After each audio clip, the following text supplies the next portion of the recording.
Catalunya, la industrialització i l'obrerisme. Catalunya havia començat a desenvolupar una primerenca indústria del cotó al final del segle XVIII. La conjuntura bèl·lica d'entresegles va comportar una aturada d'aquest procés. A partir dels anys 30 l'activitat es reprèn amb força i el 1833 es fundà a Barcelona la fàbrica Bonaplata, la primera accionada per vapor i que fou cremada per sectors artesanals que veien en aquesta nova instal·lació la seva ruïna, conegut com ludisme. A partir dels anys 40 la industrialització catalana comença a ser un fet. El sector pioner serà el tèxtil de cotó, tot i la importància de la mecanització de la llana a Sabadell i Terrassa. Per raons energètiques, les indústries se situaren al litoral, on podia arribar el carbó, i al llarg dels cursos dels rius Ter i Llobregat, on s'instal·laren colònies industrials. No fou possible un creixement de la indústria siderúrgica per manca de carbó i ferro, tot i que destacaren importants empreses de construcció mecànica, com la Maquinista Terrestre i Marítima, fundada el 1855. Al costat d'aquest desenvolupament industrial hi hagué la millora de les comunicacions, tant pel que fa als camins i les carreteres com en la construcció de la xarxa ferroviària. La línia Barcelona-Mataró de 1848 va ser la primera construïda a Espanya. Si la industrialització és el fet econòmic rellevant de l'economia del segle XIX, no hem d'oblidar-nos d'altres transformacions. El creixement demogràfic, que continua les tendències ja iniciades al segle XVI, i que significà que es passés de 900.000 habitants al final dels 700 a 1.752.000 al 1877.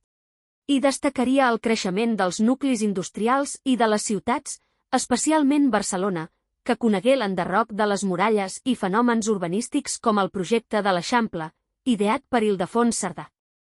Quant a l'agricultura, tot i mantenir-se la tradicional centrada en els cereals, en veurem aparèixer una de més orientada al mercat, com el conreu de l'avellana i l'ametlla a Tarragona, l'arròs al Baix Ebre i al Montsià, les patates al Maresme i Osona o els arbres fruiters a Lleida, per posar-ne alguns exemples. Però, per damunt de tot, cal ressenyar el creixement espectacular de la vinya entre 1868 i 1880, com a conseqüència de la crisi de la filoxera a França. Un cop la plaga passà a Catalunya s'estengué ràpidament. Això provocà una crisi al sector i importants conflictes socials amb els rabassaires, cosa que feu que es formés, el 1922, la Unió de Rabassaires, el sindicat pagès més important de Catalunya.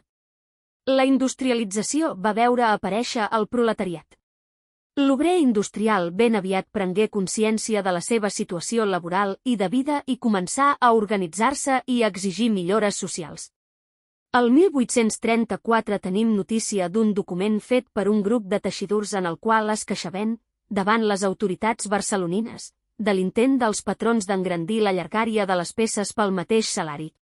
El 1840 es fundava l'Associació de Protecció Mútua de Teixidors de Cotó, la primera societat obrera.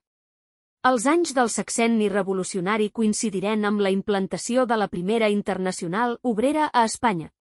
Fenellí, destacat anarquista, va fundar a Barcelona un nucli de la Internacional. El moviment obrer català, des de llavors, es va vincular amb l'obrerisme internacional. El 1870 es produí el primer Congrés Obrer Espanyol a Barcelona, adherit a la Internacional, en el qual s'imposaren les tesis bakuninistes, cosa que explicaria la importància i persistència del moviment anarquista a casa nostra.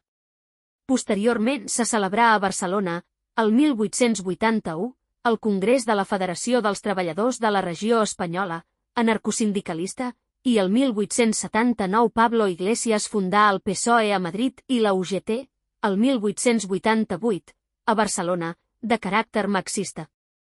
També cal mencionar el sindicalisme moderat de les tres classes de vapor.